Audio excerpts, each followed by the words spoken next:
Hi friends, வணக்கம், welcome back to my channel. இன்றைக்கி நம்ம பார்க்குறது பார்த்தீங்கன்னா இது இண்டோர் ஸ்பிளிட் ஏசி இண்டோரோட டிசி ஃபேன் மோட்ருங்க. ஸோ இது வந்து Panasonic பிராண்டோட டிசி ஃபேன் மோட்ரு. ஆக்சுவலாக கஸ்டமர் வந்து சர்வீஸ் பண்ணுறதுக்காக என்ன கூப்பிட்டுருந்தாங்க, ஏசி சர்வீஸ்க்காக கூப்பிட்டுருந்தாங்க, ரொம்ப நாள் ஆன் பண்ணலன்னு சொல்லிட்டு. ஸோ நான் போய் ஆன் பண்ணி செக் பண்ணி பார்த்தப்போ பார்த்தீங்கன்னா ஃபேன் ரன் ஆகலை, ப்ளோயர் ஃபேன் இது. இந்த ஃபேன் வந்து ஆக்சுவலாக ரன் ஆகலை. கொஞ்ச நேரத்துலேயே பார்த்தீங்கன்னா பிசிபி வந்து ஃபுல்லாகவே ஆஃப் ஆகிடுதுங்க. அவுட்டோருக்கு பவர் போகுது, கம்ப்ரஸர் ரன் ஆகுது. பட் இண்டோர் ப்ளோயர் ஃபேன் ஓடாதனால கொஞ்ச நேரத்துலேயே பார்த்தீங்கன்னா பிசிபி ஆஃப் ஆயிடுது. ஸோ இது பார்த்தீங்கன்னா டிசிபிஜி மோட்டர் அப்படின்னு சொல்லுவாங்க, பல்ஸ் ஜென்ரேட்டிங் மோட்ரு. இது வந்து யூனிவர்சல் மோட்ரு மாதிரி தான். இந்த டிசிபிஜி மோட்ரு வந்து எப்படின்னா டிசியில் வந்து 300 வோல்ட்டில் ரன் ஆகுது, 300 to 320 வோல்ட்டில் ரன் ஆகுது. ஸோ இது பார்த்தீங்கன்னா 5 கேபிள்ஸ் வரும். ஸோ இது வந்து யூனிவர்சல் கலர் கோடிங். இது red, black, white, yellow, blue. So இந்த கலர்ஸில் வரும்.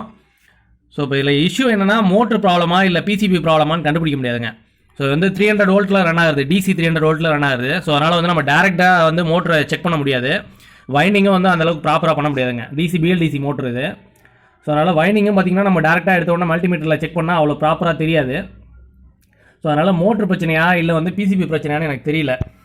அதனால் நான் வந்து மோட்டரை மட்டும் ஃபஸ்ட்டு கழட்டிட்டு வந்துட்டு அடுத்து பார்த்திங்கன்னா டவுட்னால சரி மோட்டர் தனியாக செக் பண்ண முடியாது அப்படிங்கிறனால பிசிபியும் கழட்டி கொண்டு போயிட்டு பிசிபி சர்வீஸ் பண்ணுற கடையில் கொடுத்து இப்போ சர்வீஸ் பண்ணியிருக்கேன். ஆக்சுவலி இதில் என்ன பிரச்சனைனா பிசிபி தான் பிரச்சனை. மோட்ரு வந்து நல்லா இருக்குது. கஸ்டமர் பிளேஸ்க்கு போனீங்க அப்படின்னா மோட்ரு ப்ராப்ளமா இல்லை பிசிபி ப்ராப்ளமாங்கிறத இப்போ நம்ம பிசிபி வச்சு செக் பண்ணி பார்க்கலாம். ஸோ அதுதான் இந்த வீடியோவில் பார்க்க போகிறோம். ஸோ பிகாஸ் பிசிபியில் பார்த்தீங்கன்னா 5 டெர்மினல் வரும். ஸோ இதான் வந்து மோட்ரு ஃபிக்ஸ் பண்ணுற சாக்கெட்டுங்க. இது வந்து 5 பின் சாக்கெட்டு, 5 பின் சொல்ல முடியாது, 7 பின் சாக்கெட்டு. ஸோ இது பார்த்தீங்கன்னா தெரியும், 7 ஹோல்ஸ் இருக்கும், 7 ஹோல்ஸ் இருக்குது. பட் கேபிள் பார்த்தீங்கன்னா 5 கேபிள்ஸ் தான் வரும். இது நார்மலாக எல்லா டிசி மோட்டர்லையுமே இதே மாதிரி தான் இருக்கும். பட் இந்த ப்ளூ எல்லோ இருக்கு இல்லையா, இது வந்து இடம் மாதிரி இருக்கலாம். ஒரு சில பிராண்டில் பார்த்தீங்கன்னா ப்ளூ லாஸ்ட்டில் வரும், ஒரு சில பிராண்டில் பார்த்தீங்கன்னா எல்லோ லாஸ்ட்டில் வரும். ஸோ இது Panasonic பொறுத்தளவு பார்த்தீங்கன்னா எல்லோ வந்து லாஸ்ட்டில் வருது, ப்ளூ வந்து லாஸ்ட்டுக்கு முன்னாடி வருது. பட் இந்த 3 ஒயர் இருக்கு இல்லையா, ரெட்டு, பிளாக்கு, ஒயிட்டு, இந்த 3ம் பார்த்தீங்கன்னா காமன் தான். ஸோ எல்லா பிராண்ட்லேயுமே பார்த்தீங்கன்னா இப்படி தான் வரும். ஃபஸ்ட்டு வந்து ரெட்டு, அடுத்து ஒரு பின்னு இல்லை 2 பின்னு வந்து கேப் விட்டுருப்பாங்க. நெக்ஸ்ட் பார்த்தீங்கன்னா பிளாக்கு, நெக்ஸ்ட் பார்த்தீங்கன்னா ஒயிட்டு. ஸோ இது ரெட் அண்ட் பிளாக் பார்த்தீங்கன்னா 300 வோல்ட்டுங்க, 320 வோல்ட் வரைக்கும் ரன் ஆகக்கூடியது. இது வந்து 320 வோல்ட்டு. ஒயிட்டுங்கிறது பார்த்தீங்கன்னா 15 வோல்ட்டு. ஸோ இந்த ரெட்டு வந்து பாசிட்டிவ் 300, ஒயிட் வந்து பாசிட்டிவ் 15. இது வந்து நெகட்டிவ், காமன் நெகட்டிவ். பிளாக்குங்கிறது காமன் நெகட்டிவ். அடுத்து ஒன்று பார்த்தீங்கன்னா ஃபீட்பேக்கு, இன்னொன்று பார்த்தீங்கன்னா ட்ரை வோல்டேஜ் கொடுக்குறதுங்க. ஸோ இது எப்படிங்கிறது அடுத்தடுத்து பார்ப்போம். ஃபஸ்ட் இருக்கிறது வந்து இது வந்து ரெட்டுங்க, இது வந்து 300 வோல்டேஜ். அடுத்து இது வந்து நெகட்டிவு, அடுத்து இது வந்து ஒயிட்டு.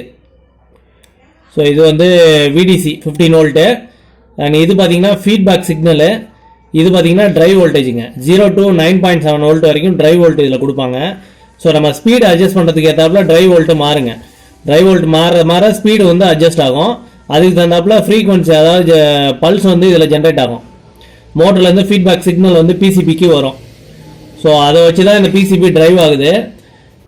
ஸோ மோட்டரோட கனெக்ஷனில் 4th பாயிண்ட்டுக்கும் ஃபஸ்ட்டு பாயிண்ட்டுக்கும் வச்சோம்னா 304 வோல்ட் வருதுங்க, 304 வோல்ட் வருது. அண்ட் ஒயிட் டு பிளாக் பாருங்கள், 15.9 வோல்ட் காட்டுதுங்க. ஸோ இது வந்து டிசி வோல்ட்டு. ஆனால் அதுவும் டிசி தான், அது வந்து 300 வோல்ட்டு. இது வந்து நெகட்டிவ்க்கும். ஸோ லாஸ்ட் எல்லோவுக்கும் பாருங்கள் 3.8 வோல்ட் வருதுங்க. ஸோ இது வந்து டிபெண்ட்ஸ் அப்பான் நம்ம ரிமோட்டில் ஃபிக்ஸ் பண்ணுற ஸ்பீடை பொறுத்துங்க ட்ரை வோல்டேஜ் வந்து மாறும். ஸோ இது வந்து நான் இன்வெர்டர் ஏசி தான், அதனால் நம்ம ஸ்பீடை இன்க்ரீஸ் பண்ணுறப்ப ட்ரை வோல்டேஜும் இன்க்ரீஸ் ஆகுங்க. இப்போ வந்து லோ ஸ்பீடில் ரன் ஆகுதுன்னு நினைக்கிறேன், ஐ திங்க். ஸோ இப்போ நெகட்டிவ் டு ட்ரை வோல்டேஜ் கடைசி வந்து எல்லோ ஒயருக்கு வச்சு பார்த்தோம்னா 3.8 வோல்ட் வருதுங்க. ஸோ இது வந்து ஃபீட்பேக்குங்க, ப்ளூ ஒயர் இருக்கிறது, ப்ளூ ஒயர் கனெக்ட் பண்ணுறது ஃபீட்பேக் பாருங்கள் 10 வோல்ட் காட்டுது, 10.4 வோல்ட். இது வந்து வேரி ஆகிட்டே இருக்கும். நம்ம எவ்வளோ ஸ்பீடை செட் பண்ணுறோமோ அதுக்கு தகுந்தாப்புல ஃபீட்பேக் வந்து வேரி ஆகிட்டே இருக்கும். ஃபீட்பேக் கொடுக்க தான் பிசிபி வந்து கரெக்டாக மோட்டர் ரன் ஆகுறத சென்ஸ் பண்ணி பிசிபி வந்து ஒர்க் ஆகிட்டு இருக்கு. ஸோ அந்த ஃபீட்பேக் ஏதாவது கட் ஆச்சு, மோட்டர் ரன் ஆகலை அப்படின்னா ஃபீட்பேக் வராது. ஃபீட்பேக் வரலைன்னா பிசிபி கொஞ்சம் நேரத்தில் ஆஃப் ஆயிரும்.